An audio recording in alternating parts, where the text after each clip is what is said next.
विशिष्ट एजेंसी नहीं है। दूसरा मॉडल आपका ये बनता है कि कौन विशिष्ट एजेंसियां हैं। 3 ऑप्शन देगा और दे देगा उपर्युक्त सभी, तो ज़्यादा चांस आपका उपर्युक्त सभी ही रहता है। तीसरा मॉडल आपका पूछ रहा है मुख्यालय पूछ रहा है, यानी कि एक एजेंसी का कम से कम मुख्यालय से क्वेश्चन आता है। तो अगर आप चाहते हैं कि क्वेश्चन यहाँ से गलत न हो, तो जितने 17 विशिष्ट एजेंसियां हम बताएंगे उनका एक लिस्ट बनाकर और मुख्यालय याद करना पड़ेगा। वैसे कार्य आपका कम पूछा गया है, कार्य कम पूछा गया है। बस एक बार आपका अंतर्राष्ट्रीय श्रम संगठन के बारे में क्वेश्चन आया है कि त्रिपक्षीय स्वभाव, यानी कि आपका त्रिपक्षीय स्वभाव किस एजेंसी का है, तो अंतर्राष्ट्रीय श्रम संगठन यानी कि ILO, इंटरनेशनल लेबर ऑर्गेनाइजेशन। और अंतर्राष्ट्रीय श्रम संगठन में कल फिर आप शुरू करेंगे। कल बताया गया था कि अंतर्राष्ट्रीय श्रम संगठन ऐसा पहला अभिकरण है जो UNO से अटैच हुआ। भले स्थापना पहले हुई हो, इससे मतलब नहीं है कौन कब संयुक्त राष्ट्र संघ का आप संयुक्त राष्ट्र संघ से जुड़ा वो महत्वपूर्ण है। और अंतर्राष्ट्रीय श्रम संगठन में आपका त्रिपक्षीय का मतलब बताया गया था, एक सरकार होती है हर एक देश की। दूसरा नियोक्ता, नियोक्ता मतलब मालिक कहिए, मालिक मने कर्मचारियों को या कर्मकारों को या श्रमिकों को जो व्यक्ति नियुक्त करते हैं। और तीसरा आपका श्रमिक संघ का एक व्यक्ति होगा, यानी कि 3 व्यक्ति होते हैं। आपका सरकार का एक प्रतिनिधि, एक आपका कह सकते हैं नियोक्ता का, यानी कि जो श्रमिक वर्ग को नियुक्त करते हैं, फैक्ट्री के मालिक इत्यादि। और तीसरा श्रमिक संघ से एक व्यक्ति होगा। अब ये आपका बताया गया था कल, तो त्रिपक्षीय स्वभाव पूछा भी गया है, हो सकता है UPJ में रिपीट करे। जहाँ तक UPAPO की बात है, फिर आज पता करवाया जा रहा है भाई, कल बताया जाएगा कि हो सकता है वैकेंसी अगले हफ्ते ही आ जाए, चांस हैं। लेकिन क्लियर आज फिर हम पता करवा रहे हैं और कल आपको क्लियर बताया जाएगा। लेकिन आयोग में वैकेंसी आ गई है UPAPO की, और जे की भी हो सकता है अक्टूबर लास्ट में आ जाए, माने अक्टूबर में चांस है, या नवंबर भी जा सकता है। लेकिन APO आपका अक्टूबर में हर हाल में आ जाएगी। हमें लगता है कि 15 अक्टूबर से पहले आ सकती है, पूरा जो चांस है, लेकिन कल बताया जाएगा क्लियर। आइए एक एक एजेंसियों को देखा जाए भाई, आपका बैलेंस बनाकर ही पढ़ाया जाए ताकि एक सब्जेक्ट आपका लगातार जे का चलता रहे और APO का और जे का मिक्स भी चल रहा है। तो जो CRPC, IPC और एविडेंस है, ये आपका जे में भी आएगा, APO में भी। तो आपका एविडेंस चल ही रहा है, IPC शुरुआत ही हो गई। अगर UPAPO आती है तो आपका 2 सब्जेक्ट और बचेगा, CRPC और पुलिस एक्ट। तो पुलिस एक्ट तो मान के चलिए 15 दिन लगता है, CRPC में ही थोड़ा समय लगता है। तो आगे बैठिए हो आके आराम से, अच्छे बैठिए बैठिए हुए देखिए आपका। तो आइए शुरुआत किया जाए। जो 17 विशिष्ट एजेंसियां हैं, इनका 4-4 लाइन जानना है, ज़्यादा नहीं, 4 से 5 लाइन जानना है जे के लिए। पहला हम विशिष्ट एजेंसी बता रहे हैं। देखिए आवाज़ जा रही है ना, थोड़ा चेक करिए तो एक बार। हो गया है आज। Hello,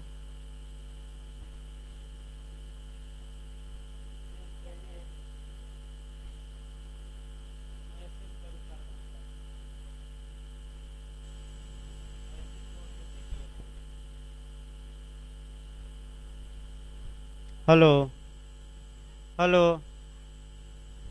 hello. सर्वर डाउन रहता है तो नोटिफिकेशन नहीं जाता। लाइव में कभी कल भाई नोटिफिकेशन नहीं जाता जब सर्वर वहाँ का कंपनी का डाउन रहेगा। हाँ, हाँ, कभी काल आता है कभी काल नहीं, तो उससे नहीं, समय पर खोल के भाई जिनको देखना हो अपना देखें। देखिए आपका आगे बताया जाए भाई, पहले आपका एजेंसी से शुरू किया जाए और प्रयास करिए कि 17 एजेंसी और इनका कम से कम मुख्यालय और एक दो लाइन कार्य, इतना कम से कम याद होना चाहिए जे के लिए। आपका दो क्वेश्चन बनता है। देखिए पहली हम एजेंसी बता रहे हैं अंतर्राष्ट्रीय श्रम संगठन, कल भी हल्का सा शुरू किया गया था, आधा पढ़ाया गया था आधा छूटा था। जो ILO है, ये ऐसा प्रथम एजेंसी या अभिकरण या प्रथम संगठन कहिए ऐसा है जो UNO से ऐड हुआ, यानी कि UNO का विशिष्ट एजेंसी बना। जहाँ तक अंतर्राष्ट्रीय श्रम संगठन की बात है, इस संगठन की जो स्थापना की गई वह आपका राष्ट्र संघ के तहत की गई थी 1919 ईस्वी में, लेकिन यह संयुक्त राष्ट्र संघ से आपका 1946 ईस्वी में जुड़ा। यानी कि स्थापना भले पहले हो, लेकिन ये संयुक्त राष्ट्र संघ से कब ऐड हुआ, कब जुड़ा, तो 1946 में। जहाँ तक इसका आपका मुख्यालय की बात है, मुख्यालय ही ज़्यादा पूछा जाता है। इसका मुख्यालय जेनेवा में है, यानी कि इसका मुख्यालय कहाँ है, जेनेवा में। जहाँ तक इस एजेंसी का बात है, आपका इसमें एक सरकार, एक नियोक्ता और एक कर्मकार का प्रतिनिधि होता है प्रत्येक देश का। इसका मतलब कि इसका त्रिपक्षीय स्वरूप है।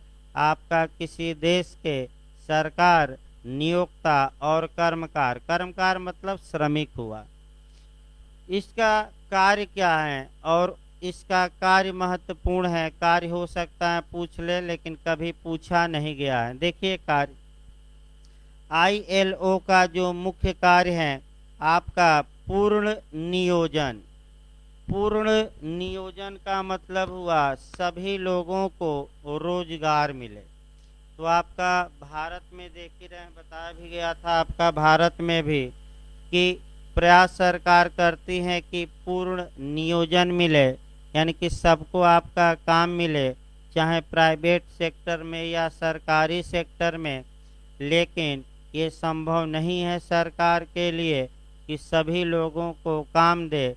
तो अमेरिका और तमाम सभ्य देशों द्वारा जिनको काम सरकार नहीं दे पाती उनको बेरोजगारी भत्ता देती हैं। तो अमेरिका में भी जो आपका काम नहीं पा पाता, सरकार उनको क्या देती है, बेरोजगारी भत्ता। आपका यहाँ भी अखिलेश जी जब मुख्यमंत्री थे तो बेरोजगारों को 1000 रुपया प्रति माह बेरोजगारी भत्ता देते थे, लेकिन बाद में बंद कर दिया गया। तो पूर्ण रोजगार मिले विश्व में सबको, सबको काम धंधा मिले, ये किसकी जिम्मेदारी है, अंतर्राष्ट्रीय श्रम संगठन। दूसरा देखिए जीवन स्तर को ऊंचा करना, यानी कि लोगों का जो रहन सहन खान पान है उसको स्टैंडर्ड को बढ़ाया जाए, यानी कि आपका जीवन स्तर या जो आपका लाइफ का स्टैंडर्ड है उसमें बढ़ोतरी करना भी इसी संगठन का कार्य है। तीसरा ये न्यूनतम मजदूरी या यापन मजदूरी का निर्धारण करना, यानी कि कोई भी श्रमिक काम कर रहा है तो उसे मिनिमम मजदूरी यानी कि आपका पारिश्रमिक कितना मिलना चाहिए, इस बात का निर्धारण भी कौन करती है, अंतर्राष्ट्रीय श्रम संगठन। देखिए अंतर्राष्ट्रीय श्रम संगठन निर्धारित करता है कि कम से कम एक दिन की मजदूरी कितनी मिलेगी। फिर अलग अलग आपका देश भी निर्धारित करते हैं और भारत में भी सरकार ने निर्धारित कर रखा है कि न्यूनतम मजदूरी कितनी होगी, उससे कम नहीं दिया जा सकता। और इस पर एक केस भी आया सुप्रीम कोर्ट का, और सुप्रीम कोर्ट का जो केस था वह एशियाड मामलों के नाम से प्रसिद्ध है। एशियाड मामलों में आपका भारत में एशियाई खेल होने वाले थे, श्रमिकों ने काम किया स्टेडियम इत्यादि में, और जितनी मजदूरी सरकार द्वारा तय थी उनको उससे कम मजदूरी दी गई। तो उनकी ओर से पीआईएल सुप्रीम कोर्ट में दायर की गई कि ये तो आर्टिकल 23 का वायलेशन है, अर्थात कम मजदूरी देना हमारे मूल अधिकारों का हनन होना होगा और ये शोषण माना जाएगा। तो शोषण के विरुद्ध आपका जो मूल अधिकार दिया गया है आपका 2 आर्टिकल में दिया गया है, एक आर्टिकल 23 और एक आर्टिकल 24। तो अनुच्छेद 23 सबके लिए है और अनुच्छेद 24 केवल और केवल बालकों के लिए। तो कितने वर्ष के कम बालकों से खतरनाक काम नहीं कराया जाएगा? तो आपका 14 वर्ष से कम खतरनाक काम नहीं कराया। एशियाड का मामला भारत में इस बार प्रसिद्ध है। अगला देखिए, सामूहिक सौदेबाजी को मान्यता देना। कलेक्टिव बार्गेनिंग क्या होती है? सामूहिक सौदेबाजी का मतलब ये हुआ कि सामूहिक रूप से संविदा करके और लोग काम करें। तो ऐसी दशा में मान लीजिए 10 श्रमिक गए और नियोक्ता या मालिक से समझौता किए, समझौता करके और कह सकते हैं कि कार्य कर रहे हैं, तो ये सामूहिक सौदेबाजी कही जाती है। अगला, सामाजिक सुरक्षा को प्रश्रय देना। तो जो सामाजिक सुरक्षा में आपका आता है मुख्य रूप से बीमा आता है। इसका मतलब ये हुआ कि भाई अंतर्राष्ट्रीय श्रम संगठन का ये कर्तव्य है कि प्रत्येक देश को ये निर्देश दे, आग्रह करे कि जिन जिन देशों में श्रमिक काम कर रहे हैं सबका आप बीमा कराइए, ताकि कल कुछ हो गया, यानी कि नौकरी चली गई, मर गया, दिव्यांग हो गया इत्यादि, तो कम से कम जो पैसा है बीमा कंपनी द्वारा वसूला जाए।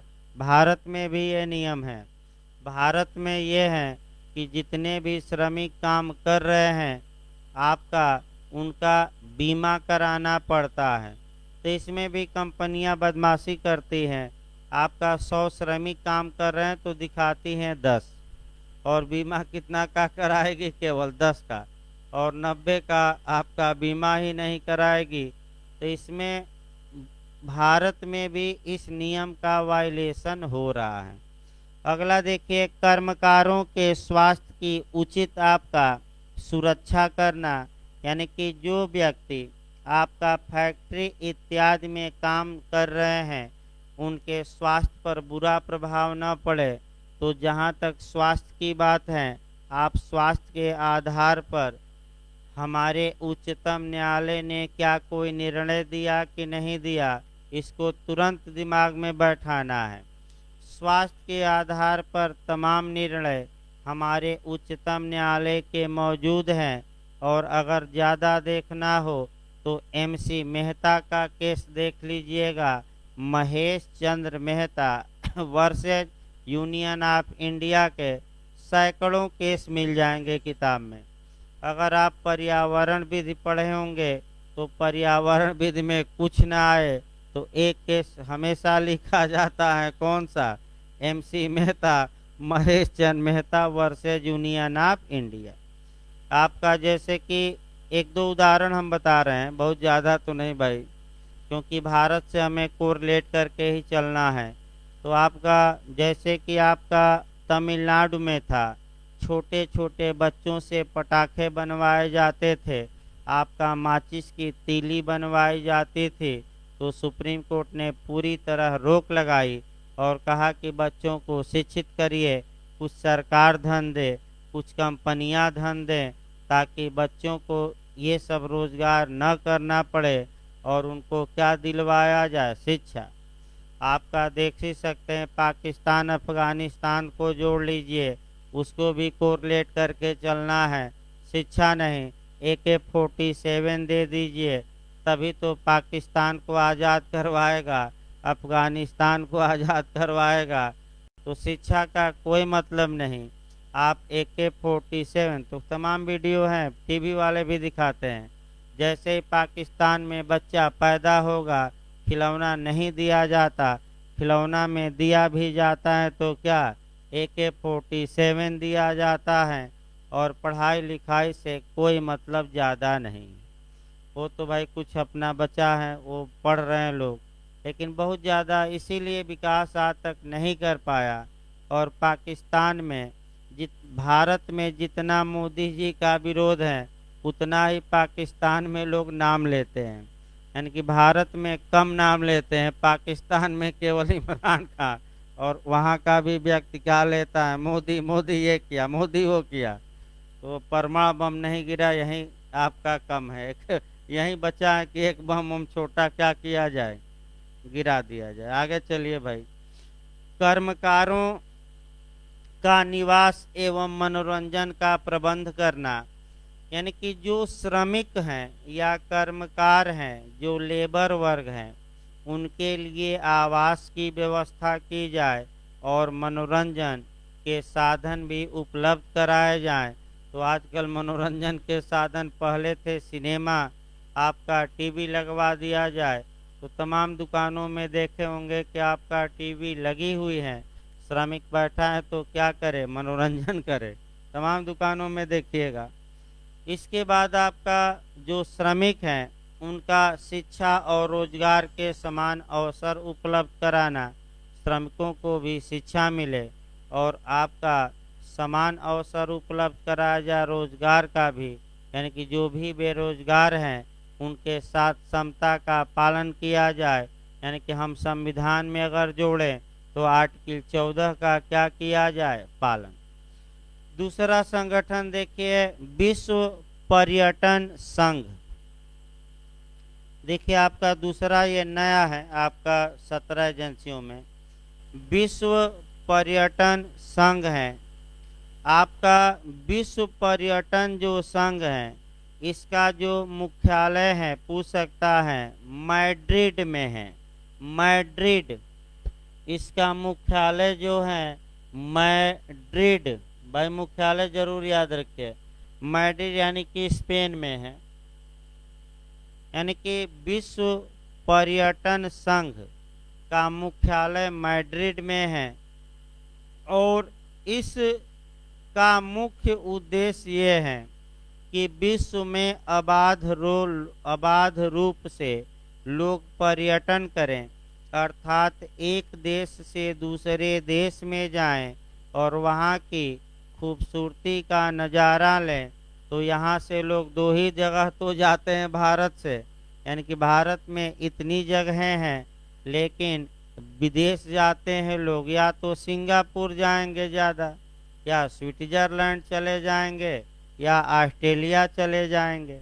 तो भाई आपका विश्व में मुक्त रूप से पर्यटन का विकास हो, तो आपको ये भी भाई देखिए आजकल नेट पर सभी चीज़ें उपलब्ध हैं।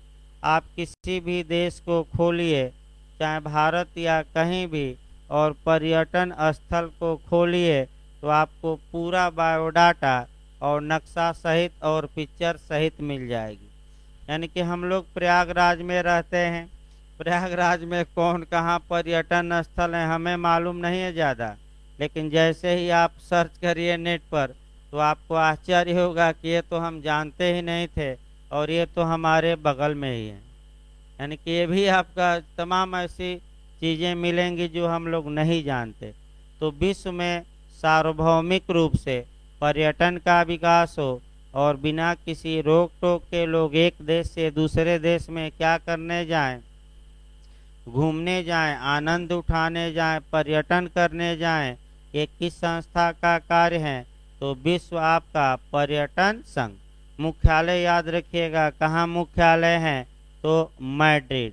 अगला ये भाई आपका विश्व स्वास्थ्य संघ, WHO, वर्ल्ड हेल्थ ऑर्गेनाइजेशन। काफ़ी विवादों में रहा कोरोना को लेकर, इसको तो जरूर पढ़िएगा, इसका आ सकता है क्योंकि इसका विवादों से पुराना नाता है और इस बार ज़्यादा विवाद हुआ। देखिए पहले इसका कार्य इत्यादि बता दिया जाए तब और बताया जाए इसके बारे में। विश्व स्वास्थ्य संगठन या WHO का मुख्यालय जेनेवा में है। पहला नियम तो ये याद रखना, यानी कि पहला क्वेश्चन, WHO यानी कि वर्ल्ड हेल्थ ऑर्गेनाइजेशन का मुख्यालय आपका जेनेवा में है। दूसरा, आपका ये जो UNO से अटैच हुआ वह 1948 में हुआ, यानी कि 1900 आपका 48। ये जो संगठन है WHO, इसके छः क्षेत्रीय कार्यालय हैं और इन्हीं कार्यालयों के माध्यम से ये अपना काम सुगमता से करता है, आसानी से करता है। इसकी एक सभा होती है, असेंबली होती है, और ये पूछ सकता हो सकता अंदर जाए तो WHO में प्रत्येक देश अपना या प्रत्येक राज्य अपना अधिकतम कितना सदस्य भेज सकता है? 3 सदस्य। याद रखना है भाई। तो आपको महासभा में भी बताया गया था कि प्रत्येक राज्य महासभा में अपना अधिकतम कितना प्रतिनिधि भेज सकता है? 5। और आपका यही क्वेश्चन अगर आपका WHO में पूछ लिया जाए तो कितना मारेंगे? 3। अब WHO का कार्य क्या है? तो व्यक्तियों के स्वास्थ्य को सुधारना, यानी कि व्यक्तियों के स्वास्थ्य को क्या किया जाए? सुधारा जाए। पूर्ण शारीरिक, मानसिक तथा सामाजिक कल्याण को प्रश्रय देना, यानी कि लोगों का शारीरिक कल्याण हो, मानसिक कल्याण हो, सामाजिक कल्याण हो, और रोग या असमर्थता को दूर करना, यानी कि अगर कोई बीमारी उत्पन्न हो गई या पहले से चल रही है तो उस बीमारी से निपटा जाए। इसके लिए देखिए, अब आगे आपका देखिए, माने बीमारी से निपटा जाए। तो 2-3 उदाहरण थोड़ा अच्छे जिस पर जानने हैं। एक तो WHO अगर विश्व में नई बीमारियां उत्पन्न होती हैं तो वह उस पर रिसर्च करता है कि बीमारी क्यों उत्पन्न हुई, कहाँ से उत्पन्न हुई, और उस बीमारी से कैसे निपटा जाए, क्या किया जाए। ये विश्व को, देशों को निर्देशित करता है। तो पहला बीमारी कोरोना ही ले लीजिए जो इस समय वर्तमान में है। आपका कौन जानता था कि कभी एरोप्लेन और ट्रेन बंद होगी? आपका कोई नहीं जानता था। इसी को अप्रत्याशित घटना कहते हैं। अप्रत्याशित का मतलब कि जिसकी प्रत्याशा ही नहीं की जा सकती, जिसकी आशा नहीं की जा सकती, अप्रत्याशित घटनाएं होती हैं। और आपका तो विश्व स्वास्थ्य संगठन के जो मुखिया इस समय है आपका, ये करंट में आता है भाई। जो 10 नंबर का करंट आएगा तो उस समय आपको बताया जाएगा, यानी अभी नहीं। जब एग्जाम के 15-20 दिन पहले 4-5 दिन कुछ करंट हम बताएंगे। उस समय सम्मेलन कौन हुआ, कौन किसका मुखिया है, कौन प्रस्ताव कहाँ पास किया गया, और कुछ जो अंतर्राष्ट्रीय संगठन है उनके बारे में उस समय बताया जाता है। तो आइए फिर एक बार देखा जाए। विश्व स्वास्थ्य संगठन का कार्य था कि कोरोना बीमारी कैसे पैदा हुई और कहाँ से पैदा हुई, इसका निवारण क्या है, रोकथाम क्या है। तो आप देखे होंगे विश्व स्वास्थ्य संगठन हमेशा गाइडलाइंस जारी करता है और हमेशा अपने गाइडलाइंस में परिवर्तन भी करता रहता है। अब ये हुआ कि भाई चीन से उत्पन्न हुआ तो चीन के लैब में जाकर जांच की जाए। तो जब विश्व स्वास्थ्य संगठन हमेशा चीन का पक्षधर रहा और कभी खुलकर चीन के विरोध में नहीं आया। अमेरिका ने रकम ही रोक दी, यानी कि अमेरिका जो योगदान WHO को कर रहा था, ट्रंप ने गुस्से में आकर रकम रोक दी। अब यह है कि कंगाल हो जाता WHO, लेकिन बाइडेन जी ने रकम को बहाल कर दिया। फिर अमेरिका से करोड़ों रुपया मिलने लगा, यानी कि डॉलर मिलने लगा। अब इसका कार्य था कि भाई कोरोना बीमारी कैसे उत्पन्न हुई, कहाँ से उत्पन्न हुई, इस बारे में जांच करे। जांच कमेटी बनी भी, आपका चीन गई भी, लेकिन चीन ने आपका जांच में पूरा सहयोग नहीं किया। यानी कि कई जगहों पर इस टीम को जाने से रोक दिया गया और जांच कमेटी रिपोर्ट दी और आधी अधूरी रिपोर्ट रह गई। अभी भी विश्व मांग कर रहा है कि इसकी क्या होनी चाहिए, निष्पक्ष जांच, तो अभी भी नहीं हुई। विश्व स्वास्थ्य संगठन आपका तमाम अच्छे अच्छे कार्य भी किए हैं, इसमें कोई शक नहीं है।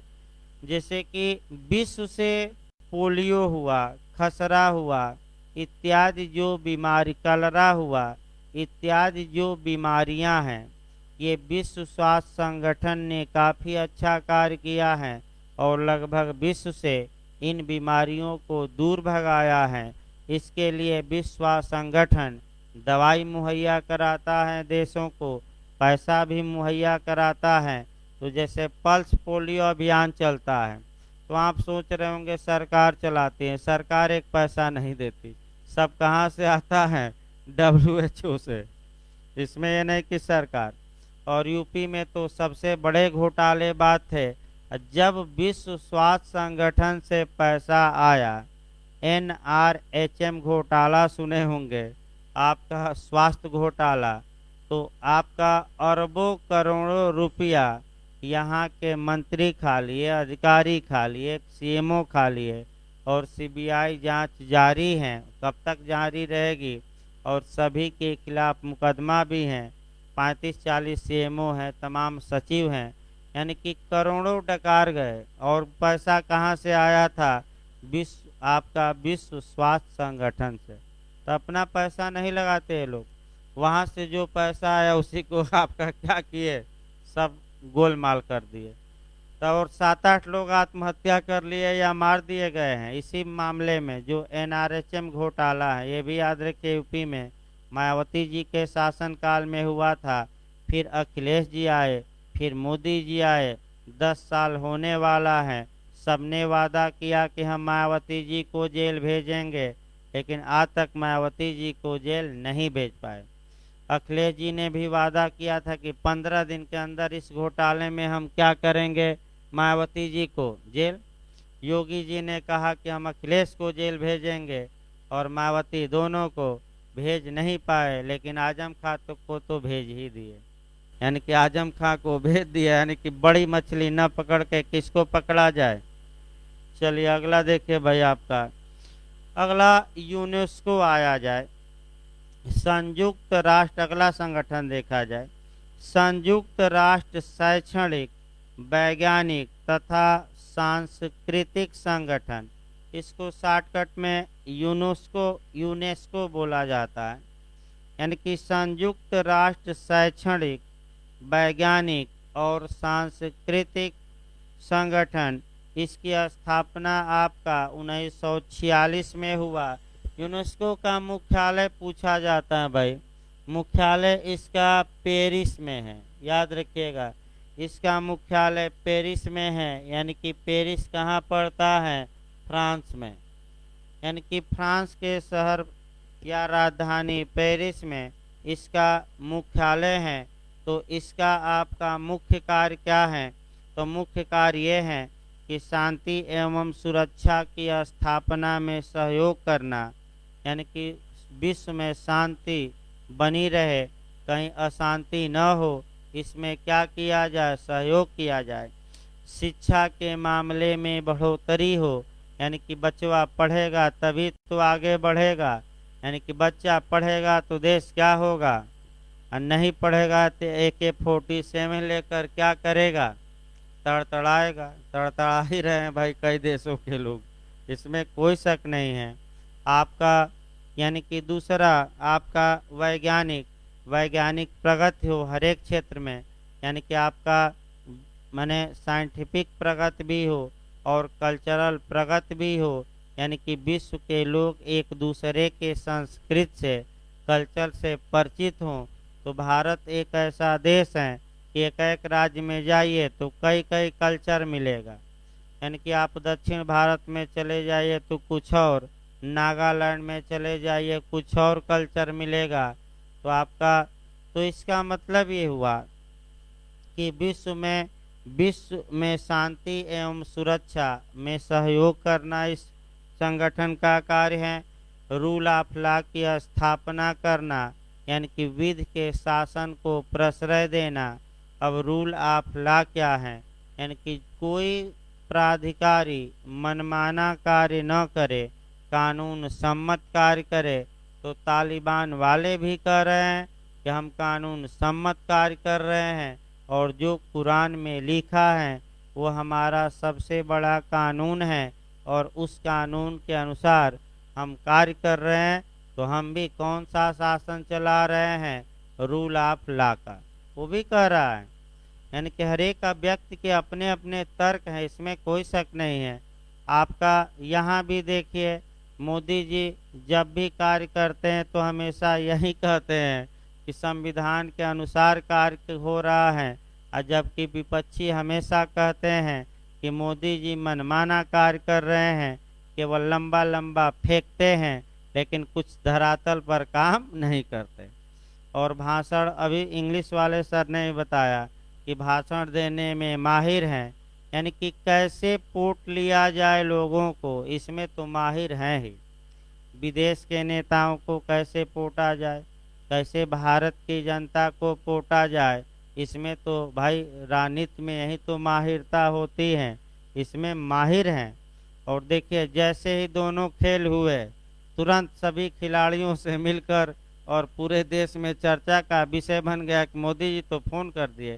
खिलाड़ी भी उत्साहित हो गए, आपका देश भी उत्साहित हो गया और देश में ये संदेश गया कि यही व्यक्ति हैं जो सबसे बड़ा खिलाड़ियों का क्या है, पालनहार हैं। भले एक पैसा न दिया हो, भले आपका भूसा बेचकर ट्रेनिंग लिया हो खिलाड़ी, उस समय कोई नहीं पूछ रहा था, तो अलग बात है। अगला देखिए भाई, मानवाधिकारों, मूलभूत स्वतंत्रताओं तथा न्याय के लिए विश्व स्तर पर प्रयास करना, यानी कि लोगों के मानवाधिकार का उन्नयन हो, लोगों की जो मूलभूत स्वतंत्रताएं हैं उनका इज्जत किया जाए, सम्मान किया जाए और न्याय किया जाए, यानी कि विश्व में अन्याय न हो बल्कि क्या किया जाए, न्याय।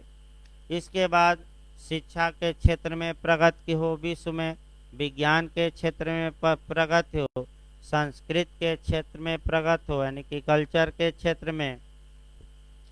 और आपका इसके बाद आइए अगला संगठन है खाद्य एवं कृषि संगठन, ये भी काफी महत्वपूर्ण है। FAO कहा जाता है, FAO खाद्य एवं कृषि संगठन, फूड एंड एग्रीकल्चरल आपका ऑर्गेनाइजेशन, खाद्य एवं कृषि संगठन। इसका मुख्यालय ज़्यादा पूछा गया है। FAO का मुख्यालय आपका रोम में है, याद रखिएगा। 17 का मुख्यालय याद करके जाइएगा और भले कुछ ना याद हो। कहाँ है इसका मुख्यालय, रोम में है। अब रोम कहाँ है आपका, इटली में। सुने कि नहीं रोम की कहानी, तो रोम पर बहुत प्रसिद्ध कहानियाँ बनी हैं। इटली भाई एक सुव्यवस्थित तरीके से बसा हुआ शहर भी है, और रोम में जाएंगे तो आपका सुव्यवस्थित तरीके से शहर बसा हुआ है। और रोम के बारे में एक कहानी भी प्रसिद्ध है, कई कहानियां हैं कि आपका रोम जल रहा था और नीरो चैन की बंसी बजा रहा था। इसका मतलब ये हुआ, कहावत का मतलब पहले समझिए। कहावत का मतलब ये हुआ कि आग लगी हो उसमें पानी न डालकर केवल आग को क्या करिए, देखते रहिए। यानी कि देश जल रहा है और आपको कोई चिंता नहीं है और केवल आप मौन बने हुए हैं। इसका अफगानिस्तान का सबसे अच्छा इस समय उदाहरण मिल रहा है कि इतना सब हंगामा हो रहा था, अशरफ गनी को चाहिए था कि इस हंगामे को रोकने के लिए कुछ करते, तगड़ा कदम उठाते, लेकिन वही है शांति से रहे और अंत में वही हुआ। तो रोम जल गया और आपका नीरो क्या किया, चैन की बंसी बजा रहा था। यानी कि आपका उलट पुलट काम हो रहा था, लेकिन जिसकी जिम्मेदारी थी रोकने की, वह अपनी जिम्मेदारी न निभाकर आपका शांति से बैठा था, यानी कि कोमा में था। भाई चैन की बंसी बजाइए, जैसे कि आपका कंपटीशन में भी देख सकते हैं। अब भाई उत्तराखंड एपी आ गए हैं, यूपी भी जल्दी आ जाएगी, जे भी आ जाएगा। तो अब समय आ गया है कि चैन की बंसी न बजाया जाए, अब बेचैन की बंसी बजाया जाए। यानी कि अब हाय तौबा करके जल्दी जल्दी क्या किया जाए, पढ़ाई किया जाए। अब ये नहीं कि चैन की बंसी बजाइए, चैन की बंसी तब फिर थोड़ा बजाइएगा जब एग्जाम क्या हो जाएगा पूरा। अभी अब बेचैन की बंसी, अगर यहाँ आप चैन की बंसी बजाएंगे इस समय एग्जाम के समय, तो आपका आयोग भी आपको चैन में डाल देगा और कहेगा कि आराम से कोमा में रहो और जहाँ हो वहीं क्या करो। तो इस समय दिमाग भाई थोड़ा तेज चलाना पड़ता है। मैं बता दूं, देखिए इस संगठन के बारे में भाई, 1946 ईस्वी में यह यूएनओ से जुड़ा और इसका मुख्य कार्य क्या है, लोगों के जीवन स्तर का उन्नयन करना, यानी कि लोगों की जो जीवन स्तर है वो बढ़े, यानी कि उनको अच्छा भोजन मिले। तो यानी कि इसका मतलब कि अच्छा पौष्टिक भोजन मिले, इसके लिए कार्य कौन करता है, खाद्य एवं कृषि संगठन। पोषाहार स्तर मिले, तो पोषाहार स्तर मिले, इसके लिए क्या भारत सरकार द्वारा कुछ योजनाएं चलाई जा रही हैं कि नहीं। तो खाद्य एवं कृषि संगठन तो योजना चलाता ही रहता है, हमारी भारत सरकार भी योजना चलाती है। तो बताइए बड़े लोगों को खिलाती हैं कि बच्चों को। तो आप देखे होंगे कि जब स्कूलों में पोषाहार स्तर को बढ़ाने के लिए छोटे छोटे बच्चों को आपका दिया जा रहा है, कभी फल दिया जाता है, तो कभी आपका कह सकते हैं कि मैंने तमाम आपका पंजीरी बढ़ता है। पंजीरी बढ़ तो भाई हर एक दिन ये है कि कभी खिचड़ी बनाई जाए तो कभी कुछ बनाई जाए। तो यहाँ भी खूब घोटाला होता है। देखिए कैसे भाई, थोड़ा व्यवहारिक नॉलेज भी रखिए। आपका प्रधान जी पूरा पंजीरी उठा लिए और भैंस को खिला दिए यानी कि भैंस पानी में न जाए खाने, इसलिए प्रधान जी प्रधानाध्यापक से मिले, हेडमास्टर से, और बच्चों के लिए 10 बोरी पंजीरी आई। तो 3 बोरी आपका हेडमास्टर साहब ले गए और 3 बोरी आपका प्रधान जी ले गए और 4 बोरी बच्चों को। उसमें भी आपका खीर और बनाने के लिए दूध वूध भी आता है भाई, फल वल दिया जाता है। उसमें भी फल क्या देंगे। देखिए सरकारी स्कूलों में ये है कि 100 बच्चों का एडमिशन है तो आते हैं 15-20, और सरकारी स्कूलों में जो यूपी की स्थिति है, वास्तव में वही व्यक्ति अपने बच्चों को भेजता है जो अक्षम है। 99%, माने कि जिसको खाने को नहीं मिल रहा वही भेजता है, और कोई भाई सरकारी स्कूल में भेजता नहीं है। तो इस स्थिति में सुधार लाने की ओर भी सरकार को कदम उठाना चाहिए, लेकिन पता न क्यों इस ओर सुधार के लिए कोई सरकार ध्यान ही नहीं देती। यानी कि आप कुछ योजना बनाते, आपका कुछ न कुछ विशेषज्ञों की राय लेकर क्या बनाते, योजना, तो कुछ स्थिति तो सुधरती। और जो लोग सरकारी स्कूल में न भेजकर प्राइवेट में भेज रहे हैं, वो कम से कम अपने बच्चों को कहाँ भेजते भाई, सरकारी स्कूल में। तो पोषाहार स्तर का उन्नयन करना भी इसी संगठन का कार्य है। इसके बाद उत्पादन की क्षमता में सुधार करना, इसका मतलब ये हुआ कि जो अन्य का विश्व में उत्पादन है, ये संगठन प्रयास करता है कि उसमें बढ़ोतरी हो। अब कैसे करता है, तो जो विश्व में बंजर जमीनें हैं, ऊसर कहा जाता है, जहाँ की कोई आपका बीज उत्पन्न नहीं होता है।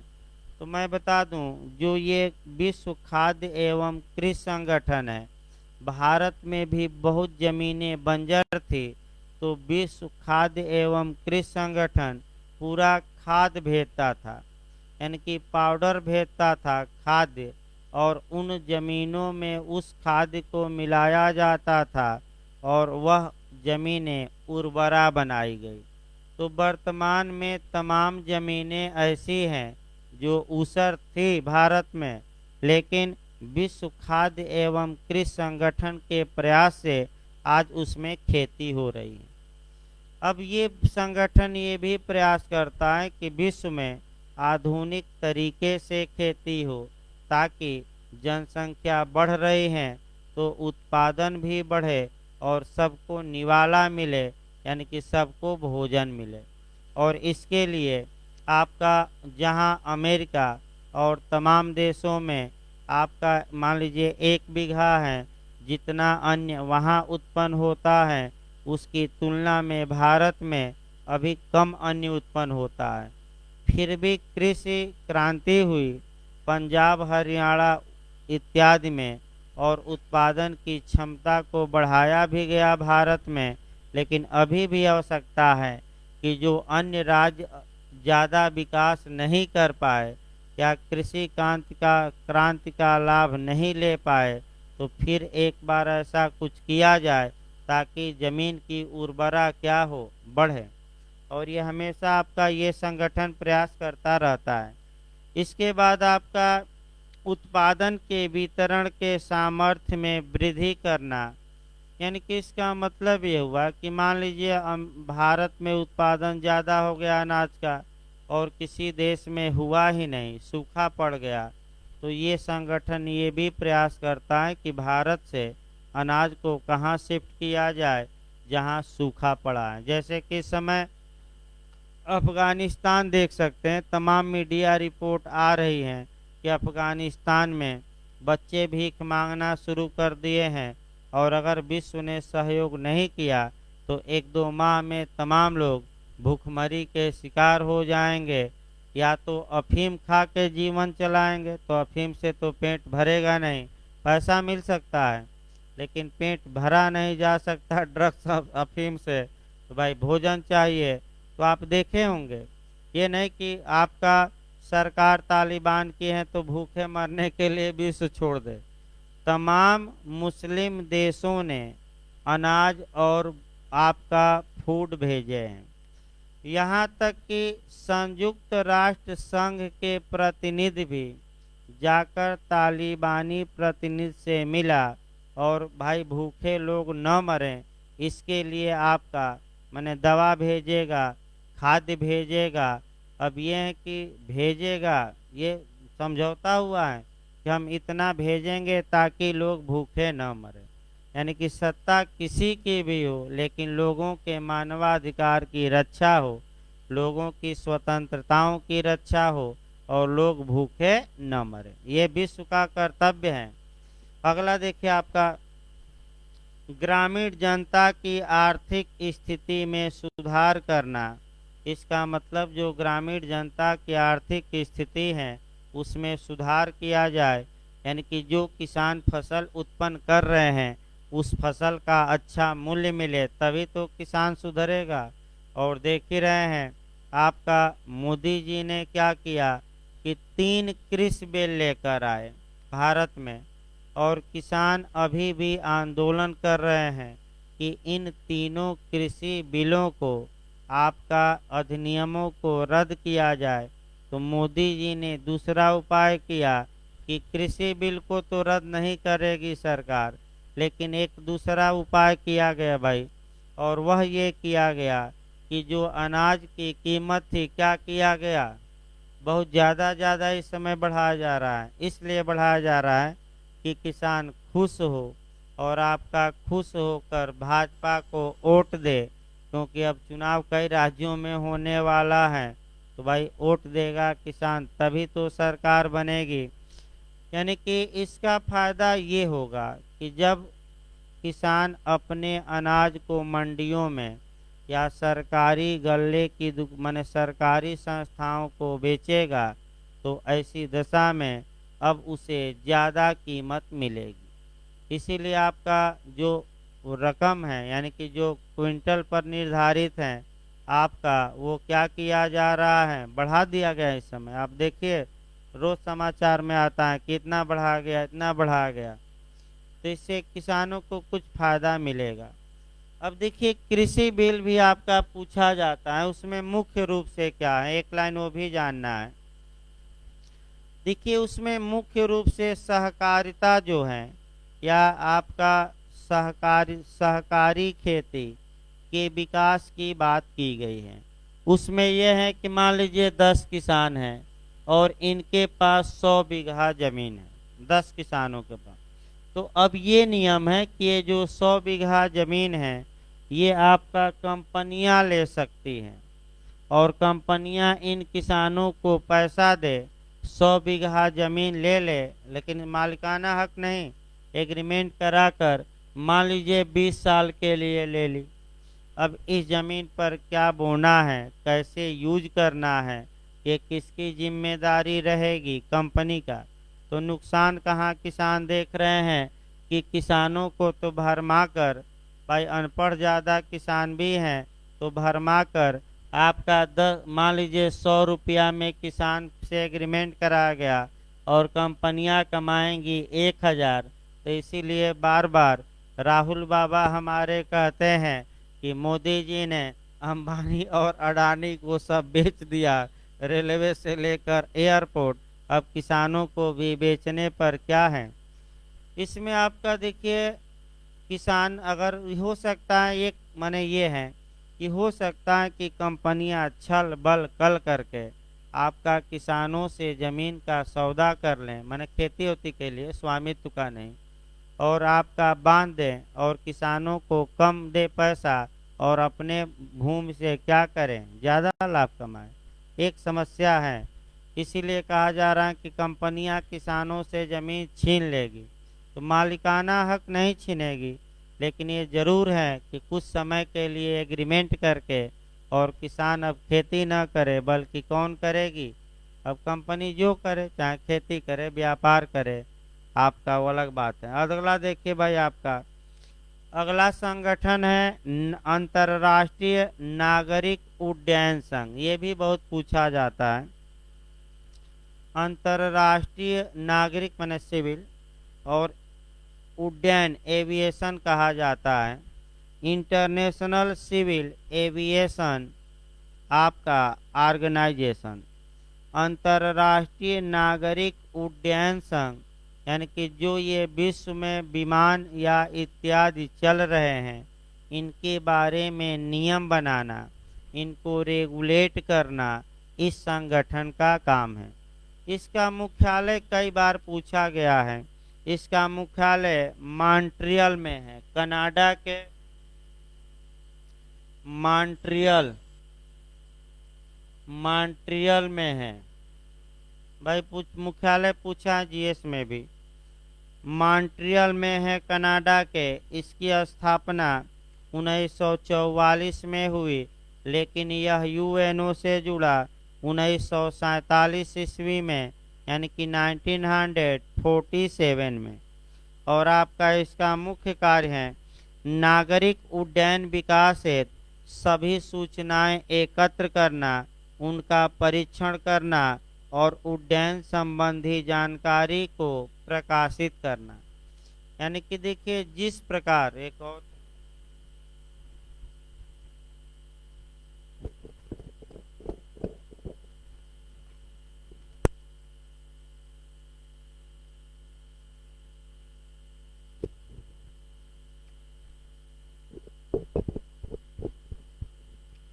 जिस प्रकार आपका सड़क के नियम है, ध्यान में रखिए, जिस प्रकार रोड पर के नियम हैं, उसी प्रकार आपका आकाश में भी नियम होते हैं। कौन विमान कितनी ऊंचाई पर चलेगा, किस रूट से चलेगा, ये निर्धारित किया जाता है।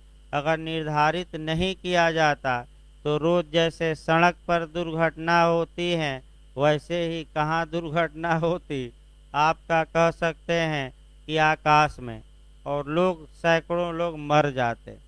तो भाई नागरिक उड्डयन का विकास हो, कैसे विश्व में आपका संचालित किया जाए, कैसे न किया जाए, और उड्डयन संबंधी जो स्टैंडर्ड हैं, मानक हैं, उनको निर्धारित करता है ये संगठन।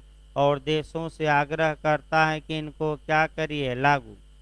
यानी कि आपका जो आकाश है उसका नियम ये है, एक तो रूट बना है आपका भाई, जैसे ही कोई विमान भारत की सीमा में प्रवेश करेगा वैसे ही उसे सर्च कर लिया जाएगा, कौन विमान कहाँ से चला है, कैसा विमान है, और आपका कह सकते हैं किस दिशा में कितनी स्पीड से चल रहा है, ये सब पता रहता है।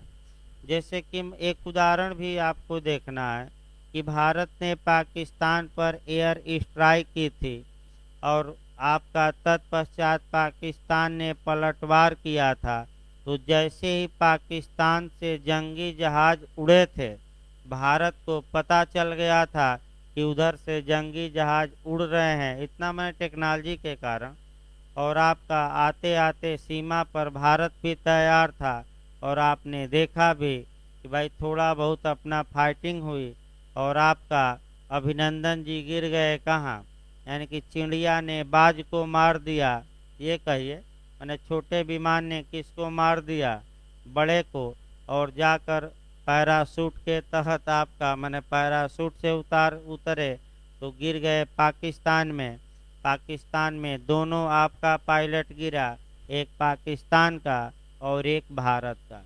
तो पाकिस्तान वालों ने सोचा कि ये दोनों भारत का है, दोनों की कुटाई की। तो जो पाकिस्तान वाला था पायलट कहता रह गया कि हम पाकिस्तान के हैं, लेकिन कोई माना नहीं, बेचारा मर भी गया 2-3 दिन बाद। और भारत के अभिनंदन सकुशल कहाँ आ गए, थोड़ा बहुत मारे पीटे थे लोग, ये थोड़ा है कि नहीं मारेंगे भाई, दुश्मन देश के हैं तो आपका मारा ही जाएगा, लेकिन सकुशल अब कैसे वापस आ गए। तो मोदी जी ने कहा कि वापस करो नहीं तो ये सब मिसाइलें क्या करेंगे। तो ट्रंप ने कहा पाकिस्तान से कि जल्दी वापस करो, मध्यस्थता किया और सकुशल क्या हुए वापस। तो अलग बात है, यानी कि इसका मतलब ये हुआ कि जो उड्डयन संबंधी नियम है, किस रूट से क्या है, क्या स्टैंडर्ड होना चाहिए, रूट का निर्धारण करना प्रत्येक देश का ये कर्तव्य है कि दूसरे देश के विमान को अपने देश से जाने दे। तो किस देश के ऊपर से इस समय डर रहे हैं विमान वाले, अफगानिस्तान, कोई विमान नहीं जा रहा है यात्री, क्यों, क्योंकि कब मिसाइल दाग दी जाए कोई भरोसा नहीं है। आपका जब भारत पाकिस्तान में तनातनी हुई थी तो आपका पाकिस्तान ने भारत के जहाज़ों को रोका भी था, लेकिन फिर बहाल कर दिया, इसमें कोई शक नहीं है, फिर बहाल कर दिया गया है।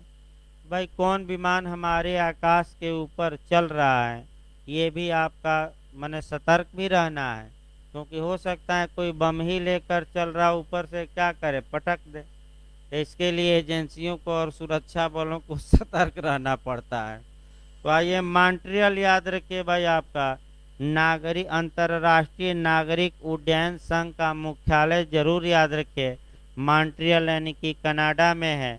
अगला देखिए संगठन, अगला संगठन है अंतर अंतर्राष्ट्रीय पुनर्निर्माण एवं विकास bank, international bank for reconstruction and development, यानी कि अंतर्राष्ट्रीय पुनर्निर्माण एवं विकास बैंक, इसका उपनाम है विश्व बैंक, इसी को कहा जाता है वर्ल्ड बैंक। यानी कि अंतर्राष्ट्रीय पुनर्निर्माण एवं विकास बैंक को ही शॉर्टकट में कहा जाता है विश्व बैंक। मुख्यालय पूछा जाता है तो वाशिंगटन डीसी में है, यानी कि कहाँ है मुख्यालय, रटे रहिएगा, वाशिंगटन डीसी अमेरिका में है। यहाँ भी 1-2 बार क्वेश्चन बना है, वाशिंगटन डीसी क्यों लिखा है, तो डिस्ट्रिक्ट ऑफ कोलंबिया, यानी कि अमेरिका में जो कोलंबिया राज्य है उसका आपका वाशिंगटन एक जिला है। फिर एक बार देखिए, अमेरिका में जितने राज्य हैं तो आपका मने डीसी जो राज्य हैं, यानी कि डिस्ट्रिक्ट ऑफ वाशिंगटन डीसी मतलब डिस्ट्रिक्ट ऑफ कोलंबिया, यानी कि इसका मतलब ये हुआ कि जो कोलंबिया जिला है, माने कोलंबिया राज्य है, उसका एक जिला वाशिंगटन है। वाशिंगटन जिला है, शहर है, जैसे प्रयागराज है, और वहीं मुख्यालय किसका है? विश्व बैंक का। याद रखिएगा, ये आपका वाशिंगटन डीसी मार कर आइएगा।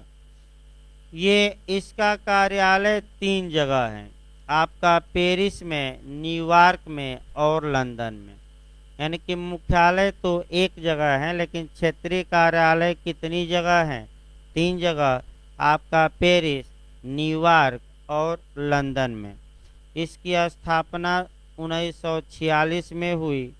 और आपका ये जो बैंक है, ये यूएनओ के सदस्य देशों को दीर्घकालीन ऋण मुहैया कराता है, यानी कि लंबे समय तक के लिए उधार देता है।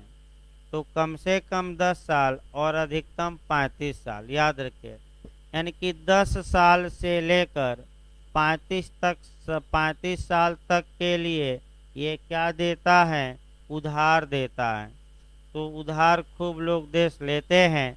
भारत भी खूब उधार लिया है भाई, पाकिस्तान भी लिया है, और पाकिस्तान भी ज़्यादा उधार लिया है, भारत भी लिया है। और ब्याज में ही कितना पैसा भारत का भी चला जाता है, पाकिस्तान का। तो भाई यही है कि लोग समझ नहीं पाते। आपका ऋण लीजिए और घी पीजिए, तो पाकिस्तान भी पी रहा है और भारत भी। ये अलग बात है कि पाकिस्तान कुछ ज़्यादा ले लिया है, लेकिन भारत कुछ कम लिया है, लेकिन ऋण दोनों लोग लिए अंतर्राष्ट्रीय समुदाय से। तो अगला देखिए आपका, इसके बाद अंतर्राष्ट्रीय मुद्रा कोष आता है, IMF, अंतर्राष्ट्रीय मुद्रा कोष, इंटरनेशनल मनी फंड। अंतर्राष्ट्रीय जो मुद्रा कोष है, इसका मुख्यालय वाशिंगटन डीसी में ही है। और आपका ये 1944 में इसकी स्थापना हुई, और 1947 ईस्वी में ये यूएनओ से जुड़ा। इसका मुख्य कार्य क्या है? तो अंतर्राष्ट्रीय मुद्रा कोष का मुख्य कार्य है अंतर्राष्ट्रीय आर्थिक सहयोग तथा विकास में कार्य करना, अंतर्राष्ट्रीय सहयोग बना रहे, अंतर्राष्ट्रीय स्तर पर विकास हो, और अंतर्राष्ट्रीय व्यापार में वृद्धि हो, और आर्थिक स्थिरता बनी रहे। यानी कि अंतर्राष्ट्रीय व्यापार में वृद्धि हो, यानी कि सभी देश एक दूसरे से आयात निर्यात ज़्यादा करें, और आर्थिक स्थिरता बनी रहे, यानी कि विश्व में तंगी न आए, यानी कि विश्व में आपका तंगी न आए, उसको क्या कहते हैं, मंदी, विश्व में मंदी न छाए। ये किसका कार्य है? अंतर्राष्ट्रीय मुद्रा कोष। अगला आइए, अंतर्राष्ट्रीय विकास संघ, IDO, international development organisation, IDO, अंतर्राष्ट्रीय विकास संघ। ये विश्व बैंक का ही एक भाग है, एक अंग है। इसका मुख्यालय भी वाशिंगटन डीसी में है, यानी कि इसका मुख्यालय भी कहाँ है? वाशिंगटन डीसी में। कोई देश इसका मेंबर बन सकता है, कम से कम $1 मिलियन इस बैंक में जमा करे। यानी कि पहले $1 मिलियन क्या करिए? अंतर्राष्ट्रीय विकास संघ में जमा करिए, और तब आप इसका क्या बन सकते हैं? मेंबर। ये जो आपका संघ है, ये आपका विश्व बैंक का अध्यक्ष ही इसका अध्यक्ष भी होता है, लेकिन ये भी उधार ही देता है देशों को। बस एक है कि ब्याज नहीं लेता। यानी कि ये जो संघ है, ये देशों को पैसा उधार देता है, ब्याज नहीं लेता, लेकिन आपका सरचार्ज लेता है। सरचार्ज को हम कहते हैं प्रभार। भाई ब्याज नहीं लेता, लेकिन सरचार्ज लेता है, और वह 3% है। यानी कि कितने परसेंट सरचार्ज या प्रभार या भार लेता है? 3%। फ्री में कोई थोड़े देगा भाई, कुछ न कुछ लेगा तभी तो उसका काम चलेगा। तो कितने परसेंट पूछ ले प्रभार? 3%। अगला आपका देखिए, आपका कह सकते हैं ये लंबा समय के लिए उधार देता है भाई, 40 साल, 50 साल, 100 साल, 80 साल, लंबा समय के लिए। अगला ये अंतर्राष्ट्रीय वित्त निगम, इंटरनेशनल फाइनेंस आपका कारपोरेशन, अंतर्राष्ट्रीय वित्त निगम, इसका जो मुख्यालय है ये भी वाशिंगटन डीसी में ही है। अंतर्राष्ट्रीय वित्त निगम, इसका भी मुख्यालय वाशिंगटन डीसी में ही है। ये जो अंतर्राष्ट्रीय वित्त निगम है ये भी विश्व बैंक से ही जुड़ा है और आपका ये भी ऋण ही प्रदान करता है, आर्थिक विकास है, यानी कि देशों का आर्थिक विकास हो इसके लिए उधार देता है देशों को। अगला ये विश्व डाक संघ, ये ज्यादा पूछा गया है, कई बार जीएस में भी पूछा गया है कि जो विश्व डाक संघ है, याद रखिएगा, विश्व डाक संघ का मुख्यालय पूछा जाता है बर्न में है भाई, याद रखिए। विश्व डाक संघ का मुख्यालय बर्न में है और यह 1947 में यूएनओ से अटैच हुआ और इसका मुख्य कार्य यह है कि एक देश से दूसरे देश तक लेटरबाजी आसानी से हो, पार्सल आसानी से हो, चिट्ठी या पाती या पत्र आसानी से पहुँचे। अब तो पत्र का जमाना ही नहीं, यानी कि आपका पाती, पाती समझ रहे हैं कि नहीं? लेटर, लेटर जान रहे हैं ना, पत्र, तो लेटर आ गया है, तो लेटर वाला कहानी बहुत आपका कई कई ऐसे आपका केस हैं जो लेटर बम फोड़ा जाता है, जैसे कि इस समय पंजाब में फूट रहा है, हर एक आदमी अध्यक्ष को लेटर लिख रहा है, सोनिया गांधी को, चाहे वो कोई भी हो, लेटरबाजी। तो लेटरबाजी ज़्यादा होता है और लेटर वाला जो केस है कम से कम उसको याद रखिएगा एविडेंस में। और आपका षड्यंत्र उजागर होने के पहले तो Mirza Akbar versus king emperor, कौन सा केस है?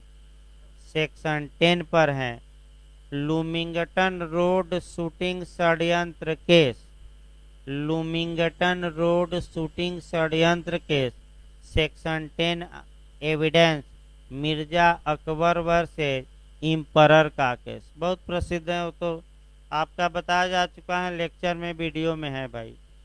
तो विश्व डाक संघ हो गया। इसके बाद आइए विश्व दूरसंचार संघ। विश्व दूरसंचार संघ का मुख्यालय जेनेवा में है। आपका 1934 ईस्वी के पहले इसका जो नाम था आपका अंतर्राष्ट्रीय तार संघ था, यानी कि 1934 के पहले इसको किस नाम से जाना जाता था? अंतर्राष्ट्रीय तार संघ। लेकिन 1934 ईस्वी में इसका नाम बदलकर क्या कर दिया गया? विश्व आपका दूर संचार संघ।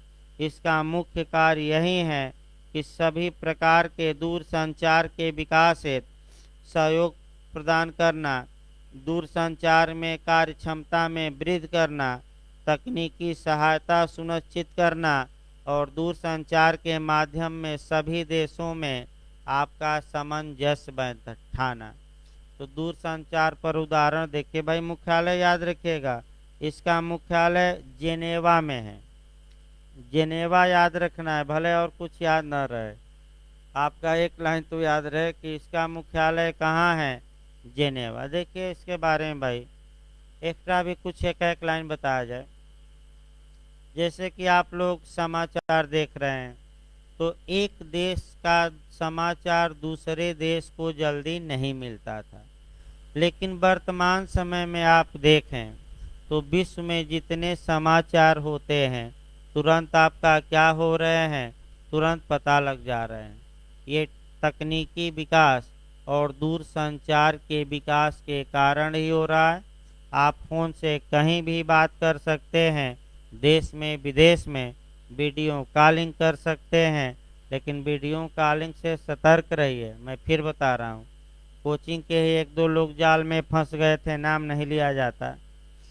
उधर से आपका व्हाट्सएप पर उनको अननोन नंबर से फ़ोन आया, उठा लिए, रंगीन बातें होने लगी और ये भी बातें किए। तब तक क्या हुआ कि 5 मिनट बाद अश्लील वीडियो बनाकर भेज दी और कहे कि पैसा दो 50,000, नहीं तो ये यूट्यूब और सोशल मीडिया पर क्या कर देंगे वायरल, जैसे कि बाबा का चेला किया था। तो उसी प्रकार आपका फिर सतर्क रहना है। तो जो भी अगर वीडियो, आपको भी सतर्क किया जा रहा है कि जो भी फर्जी कॉल आए, अगर आप नहीं जानते तो उस फ़ोन को काट दीजिए। अगर आपने बात किया तो फंसाता चला जाएगा और आप फंसते चले जाएंगे और वही में कहीं नुकसान न हो जाए और फिर आपका दिल्ली दौलताबाद थाना पुलिस दौड़ना न पड़े। तो जब भी व्हाट्सएप कॉल आए और अननोन नंबर से, तो आप पूछिए कौन है, बताए तो ठीक आपका परिचय का, नहीं तो आपके हाथ में है काटना, काट दीजिए। भाई बात तो न करिए, बहुत खतरा है इस समय। और ये साइबर क्राइम वाले सक्रिय भी हैं, क्योंकि ज़्यादा लोग, करोड़ों लोग बेरोजगार हो गए, तो अपराध भी बढ़ हो रहे हैं, इसीलिए कि लोग बेरोजगार हैं। भोजन नहीं मिलेगा तो दूसरे को मार कर खाएंगे। दूसरा, आपका तमाम सर लोगों की नौकरी चली गई, तो जो आपका इंजीनियर थे, एमटेक किए थे, बीटेक किए थे, क्या करेंगे?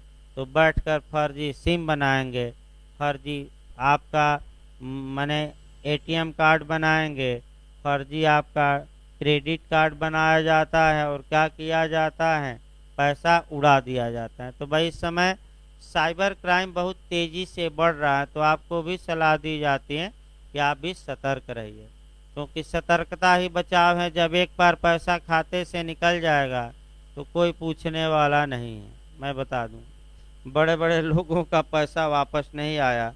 तो दूरसंचार में बढ़ोतरी हो, तो बढ़ोतरी हुई है।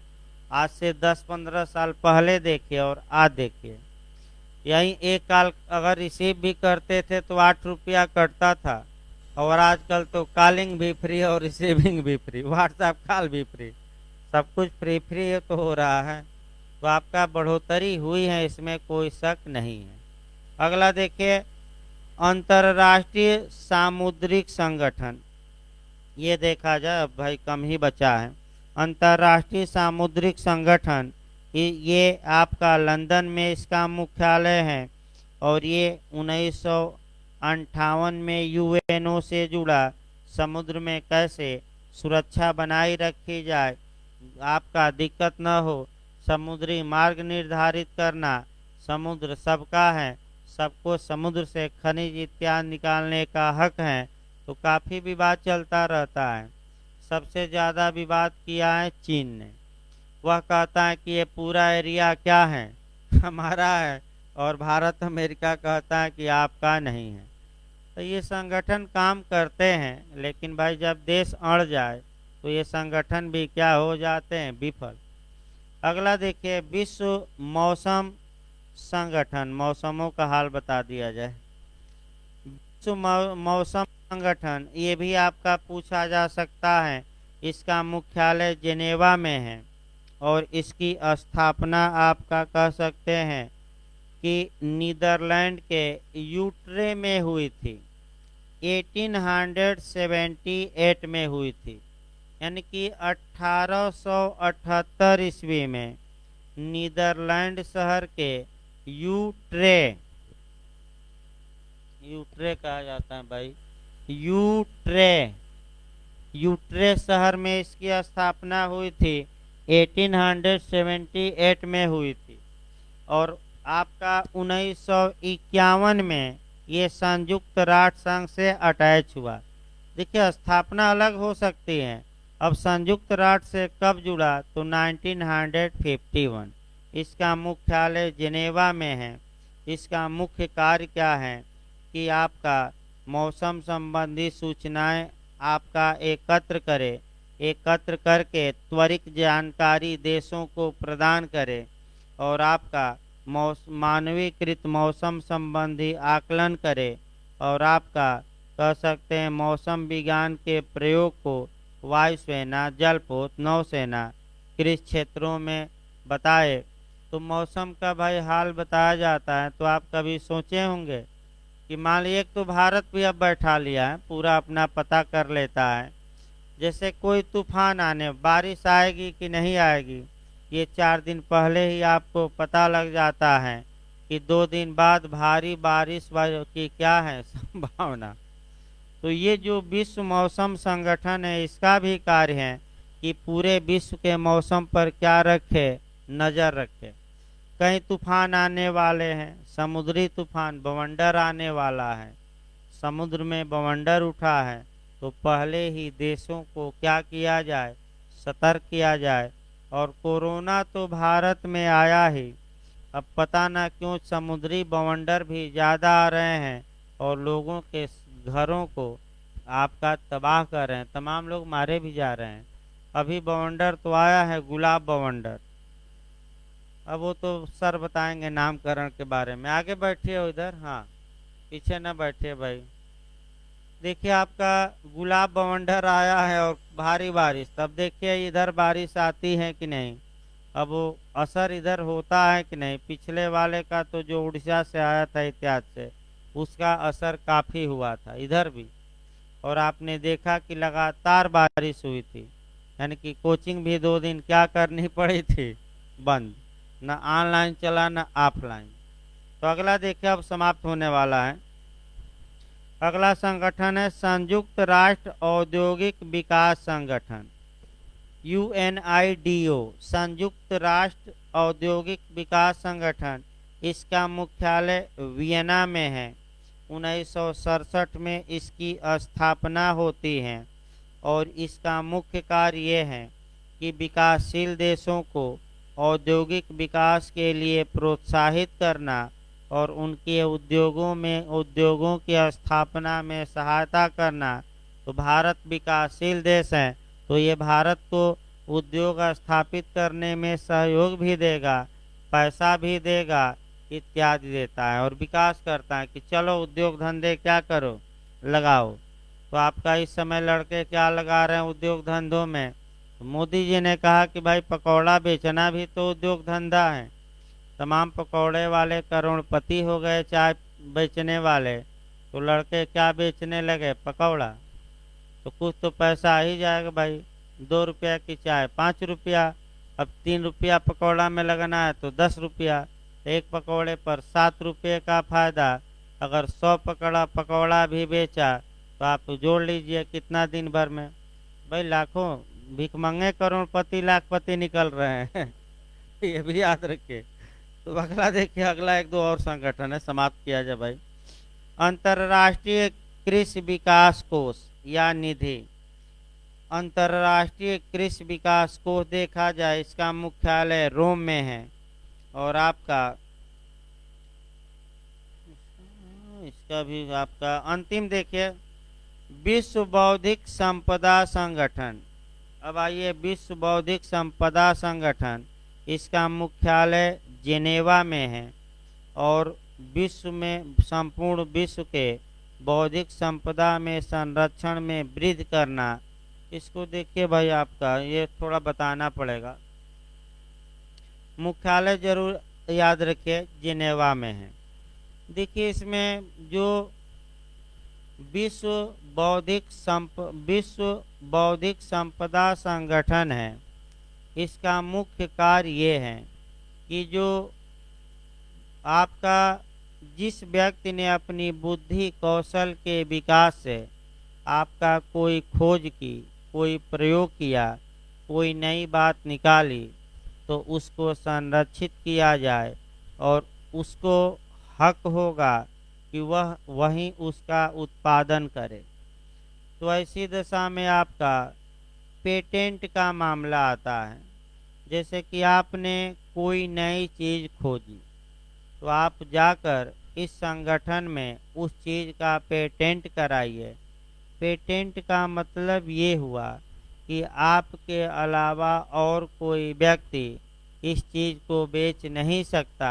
आप जिसको चाहेंगे वही व्यक्ति इसको बनाएगा और बेचेगा भी।